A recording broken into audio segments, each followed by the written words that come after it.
हो गया। अब यहां पे जो हम लोग पढ़ेंगे संख्या के गुणों पे क्वेश्चंस, प्रॉपर्टीज ऑफ नंबर। संख्या के गुणों पे क्वेश्चंस किसके मदद से? वही यूक्लिड विभाजन प्रमेय का जो थोड़ा सा बहुत इसमें रोल है उसको देखना है। जैसे कि पहला क्वेश्चन बोलता है कि दर्शाने कोई भी धनात्मक विषम पूर्णांक, कोई भी धनात्मक विषम पूर्णांक, धनात्मक, पहली बात तो वो धनात्मक है, दूसरी विषम पूर्णांक है, विषम पूर्णांक, धनात्मक विषम पूर्णांक। विषम मतलब समझ गया, मतलब पूछ रहा है कि दर्शाइए कोई भी धनात्मक विषम पूर्णांक 6q + 1, 6q + 1, 6q + 3 और क्या दे रखा 6q + 5 के रूप का होता है, 6q + 5 के रूप का होता है। इस चीज को हमको दर्शाना है, इस चीज को हमको दर्शाना है। बात समझ में आ रहा है? तो हम लोग क्या करेंगे कि यहां देख रहे हैं कि 6q + 1 है, दैट मीन्स ये bq + r के रूप में है, bq + r के रूप में है, bq + r के रूप में है। बात समझ में आ रही है? ये बहुत सिंपल सा चीज है, इसको ध्यान से अगर देखो तो समझ जाओगे। ये bq + r, bq + r, bq + r है ना। तो यहां पे हम लोग क्या करते हैं कि यहां पे हम लोग बोल देते हैं कि माना कि कोई भी धनात्मक विषम पूर्णांक हमारा क्या है, माना कि धनात्मक विषम पूर्णांक, क्या बोलो यहां पे क्वेश्चन में क्या बोला ना कि कोई भी धनात्मक विषम पूर्णांक इसके रूप का होता है। तो मान लिया कि जो कोई भी धनात्मक विषम पूर्णांक है वो क्या है, माना कि धनात्मक विषम पूर्णांक क्या होगी, ए होगी ना, हमारी क्या होगी, ए। माना कि धनात्मक विषम पूर्णांक हमारी क्या होगी, ए होगी।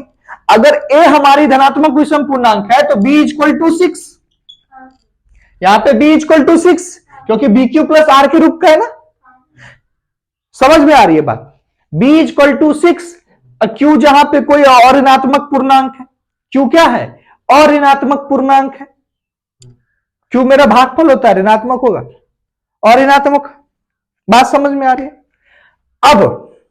अब हम लोग क्या करेंगे, r, जहां पे r हमारा क्या हो जाएगा, तो हम सभी जानते हैं कि जो हमारा r होता है ये 0 से बड़ा और बराबर लेकिन b से छोटा होता है। दैट मींस मेरा b जो है 6 है, r का मान 1 से लेके 5 तक होगा, बस r का मान 1 से लेके 5 तक ही होगा क्योंकि b से छोटा ना होता है r, और b मेरा 6 है।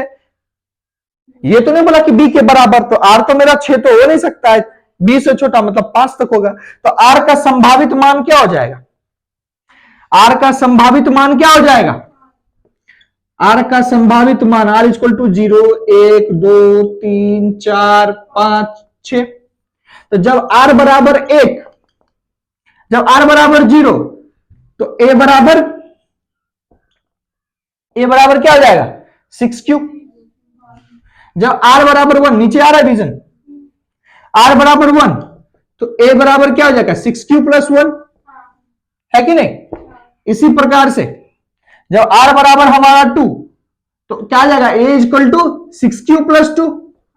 बोलो, r बराबर 3, a = 6q + 3, r = 4, a = 6q + 4, है ना। r = 5, a = 6q + 5, r = 5 ही तक ना, 6 तो था नहीं, r का मान 6 नहीं था, सॉरी 6 नहीं था, 1, 2, 3, 4, 5 तक था ना।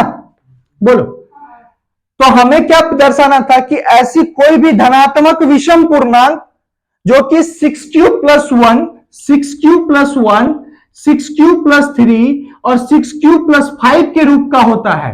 मतलब 6q + 1, ठीक है, 6q + 3 और 6q + 5 के रूप का होता है। यानी कि मेरा a जो कि हम धनात्मक विषम पूर्णांक माने हैं, उसको हम क्या माने थे, माना कि a मेरा कोई धनात्मक विषम पूर्णांक है, विषम, यानी कि 6q तो मेरा सम हो गया। किसी भी सम संख्या का गुना किसी भी संख्या से करोगे तो रिजल्ट में सम संख्या ही आएगा, बोलो हाँ या ना।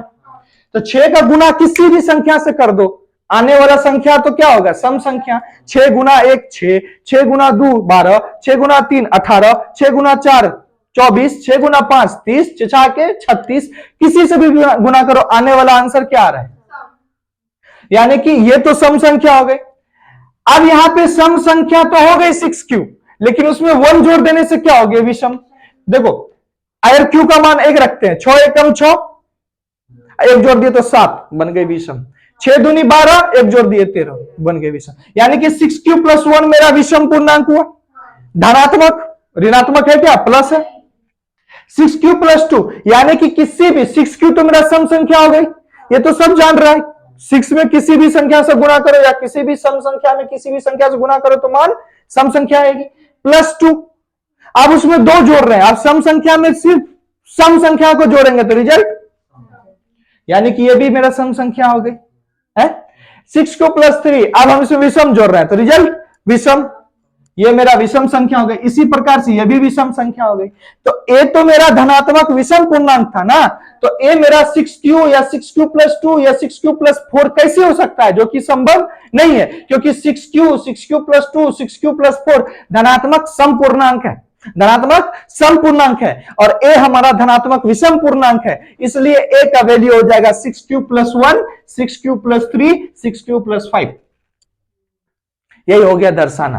कोई प्रॉब्लम, किसी को इस पॉइंट में ऐसा की जगह नहीं समझे। तो ये बेसिकली तुमको क्या बोल रहा है कि धनात्मक विषम पूर्णांक हमको दर्शाना है कि ऐसा कोई धनात्मक विषम पूर्णांक है ना, जो कि 6q प्लस 1 6q प्लस 3 या 6q प्लस 5 के रूप का होता है, इसको हमको दर्शाना है।